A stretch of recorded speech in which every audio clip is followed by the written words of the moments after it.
Hey guys, so today we're going to be talking about the life of a small business. Now, I know there are plenty of people out there who one day want to own a small business or a larger business, and I'm one of those people. So today that's what we're going to be talking about. So today we're going to be talking about why it's so hard for small businesses to grow. We're going to also be talking about the disadvantage of small businesses. Um, we're going to be talking about the problem and solution from this lady, this wonderful lady that I interviewed. She's a business owner. She goes by the name Curia Oliver, and she owns her own eyelash company.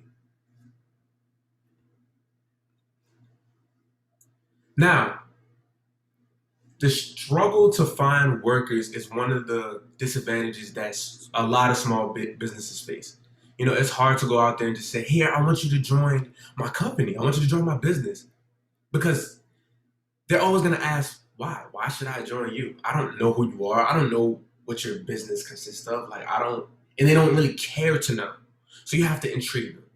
Now, according to a small business trend article, nearly 50% of small business owners who were polled and are actively hiring said that it's hard to find someone with the right skill set. And this poll was taken on October 7th, 2021. So this is recent. This is something that happened 5 years ago. This is current. So this goes to show that small businesses have been struggling for a while and are still struggling. Now, the next disadvantage is investing in yourself. It's so hard to invest in yourself and going to a bank with an idea, just an idea, and saying, okay, I want to start a small business is hard because banks don't really know who you are. Rather than if you were, you know, an established company like Nike or Jordan, they wouldn't have a problem giving you money because they know who you are. So since you aren't established, banks may give you a hard time when trying to start your small business. And that's where name recognition comes in the play.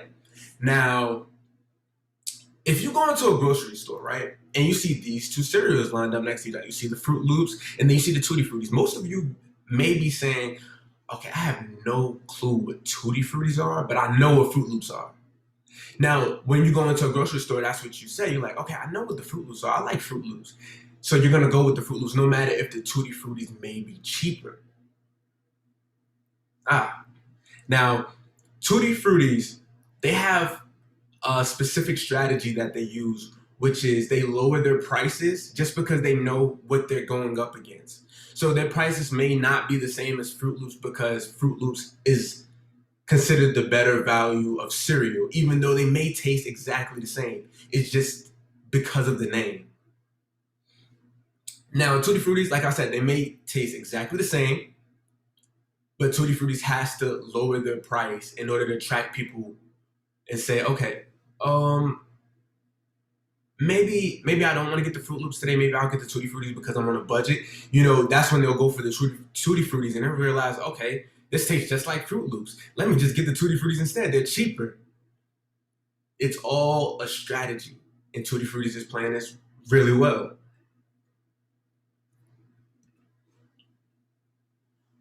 Another disadvantage for small businesses. Well, all businesses go through this. All businesses go through downturn in revenue, but they don't all have the same impact.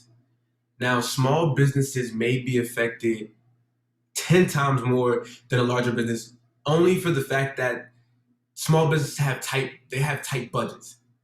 Larger businesses, they may have money that they've already made that they can use, and they have their name in order to like build back up and get their sales back into place.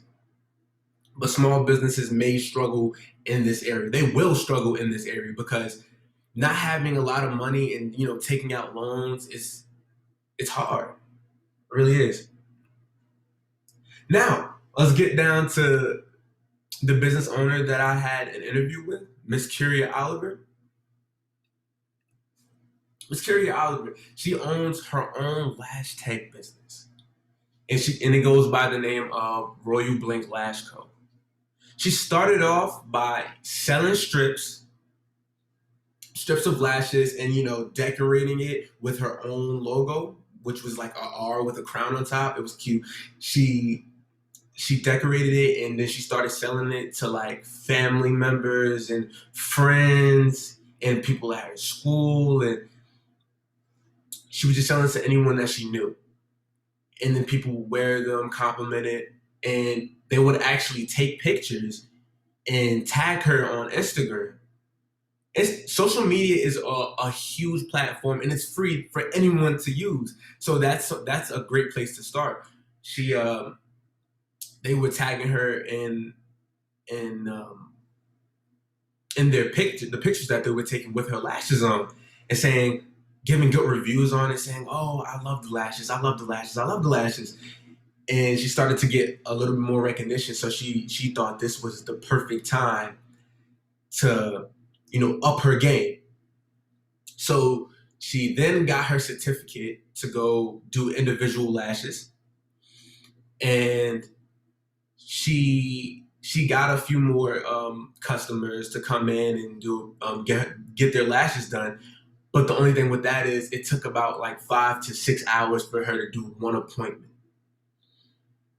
And she realized that she was only getting like 1 or 2 appointments throughout the day, so that wasn't really beneficial for her. So she she continued to work at it, and she knew that she had to limit the time that she was doing the lashes, and it had to be efficient.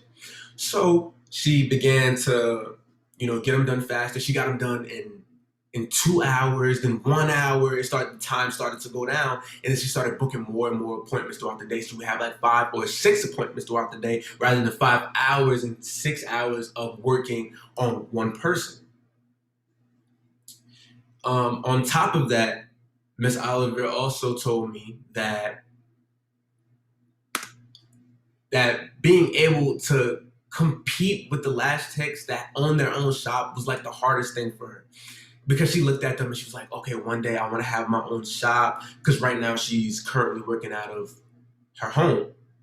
She's been making income from doing the individual lashes, and then before that she was like selling her strips, and then that's how she got a lash bed and got to like decorate her lash space a little bit more, so it seemed more comfortable for the people coming in. Speaking of comfort, she also put on her website after COVID that people had to come in with masks, and she would be wearing gloves. She would sanitize all of her materials. She would sanitize her hands before even touching anything. And she also put on her website that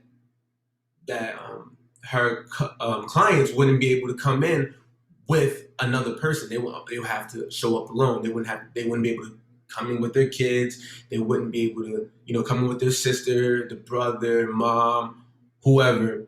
They would have to come by themselves. So yes, she may lose some people that have kids and want to come in and don't have a babysitter, but it's for the safety of everyone, her and the people who are coming in to get the lashes done. So in order to separate herself from the bunch, she took a very unique way. She took everything that she did in the past and she's currently doing and put it into one. She started selling strips on her website, and she was doing individual lashes. So that's two sources of income. And then on top of that, she started to do like holiday sales on the lashes. She started to do, and that's when she got most of her income, because people were like, "Oh my God, I can get my lashes done for $60 instead of $145. I can get my lashes done." And then she started to get more and more clients. She started to get booked more, and that was a great strategy that I thought that she used. And on top of that, on top of doing the holiday things, she also came up with a bundling strategy. So where people who come and get their lashes done frequently, they can just pay for the entire year for a cheaper price than paying monthly, than paying like every couple weeks. So I thought that was an awesome idea. So now she has 3 ways that she can make money rather than just selling strips or just doing individual lashes. So she's separating herself from the bunch. And I think that's very important when becoming a small business owner.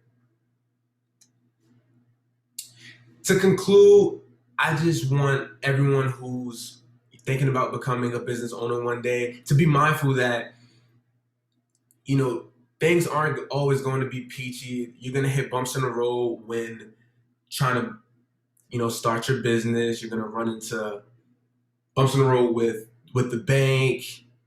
You're going to run into bumps in the road with investing in yourself. It's going to be hard. It's going to be hard. But I do wish luck to anyone who is inspired to start their own business. I wish you guys luck. I hope you guys retained a great amount of information from this. I hope you guys take this along with you on your journey and have a wonderful time doing it. Thank you.